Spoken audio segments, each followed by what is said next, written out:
Senang je nak buat laksa Kelantan kuah putih ni. Blend lumat bawang merah dengan lada hitam. Setengah orang tak masuk bawang putih dengan yang halia, tapi saya masuk.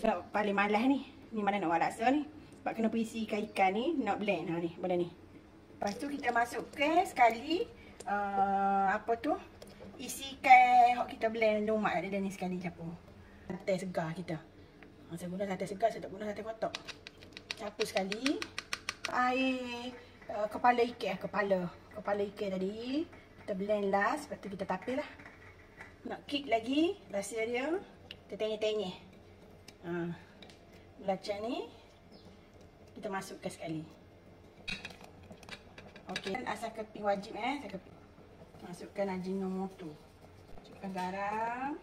Kita masukkan gula. Gula ni untuk balancekan rasa. Kena masuk juga, kita tak sedap. Nak sedap lagi, kena perah hasil lima. Wajib baru sedap laksa kita. Perah hasil lima. Cukup dekat belacan, garam, ulam-ulam.